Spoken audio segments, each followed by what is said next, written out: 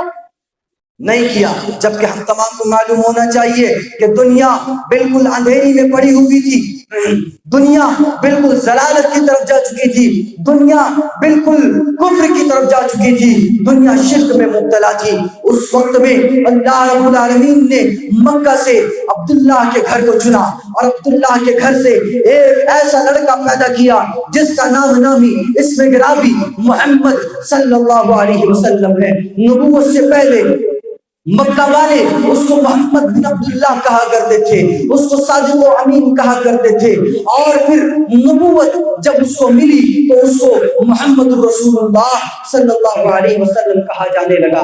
مکہ کے اندر پوری دنیا کے اندر کفر کا بول بالا تھا، اور اسی چیز کو ویدوں کے اندر بیان کیا گیا۔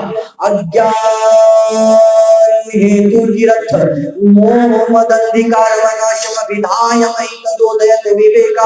اگیانیوں کے درمیان، جاہلوں کے درمیان، ان پڑھوں کے درمیان محمد نام کا ایک آدمی آئے گا۔ اگیان ہیتو گرت موہ مد، موہ کا معنی ہوا لالچ اور مد کا معنی ہوا شراب، کہ وہ ایسے زمانے میں آئے گا جو لالچ اور شراب کا زمانہ ہوگا۔ یقیناً زمانے جاہلیت کا جو زمانہ تھا اس میں جوا کھیلا جاتا تھا، اور اتنی تیزی کے ساتھ جوا کھیلا جاتا تھا کہ لوگ لالچ میں آ جایا کرتے تھے۔ شراب کا اس طرح سے بول بالا تھا کہ شراب لوگ اتنا زیادہ پیا کرتے تھے کہ جب گھر میں بچہ پیدا ہوتا تھا تو اس کے منہ میں میٹھی چیز دینے کے بجائے شراب کے قطرے ڈالا جاتا تھا، شراب کے قطرے ڈالے جاتے تھے، شراب کے گڈی میں شامل تھی۔ موہ مد اندھکار وناشم، وہ محمد ہوگا، یا موہ کا ایک معنی موہ یعنی لالچ، اور مد کا معنی ہوا شراب۔ موہ یعنی لالچ اور مد یعنی شراب۔ لالچ اور شراب کے زمانے میں وہ محمد آئے گا۔ اندھکار وناشم، وہ محمد ایسا ہوگا جو اندھیرے کو ناش کرے گا، جو ضلالت کو مٹائے گا، جو کفر کا خاتمہ کرے گا۔ اندھکار وناشم ودھای مہی تدودیت وویکا، اگر جنت جانا چاہتے ہو تو محمد کے راستے کو اپنا لو۔ ویدوں کے اندر یہ بیان کیا گیا، اور بھگوت گیتا کے اندر موجود ہے، شریمد بھگوت گیتا کے اندر موجود ہے، یدا یدا ہی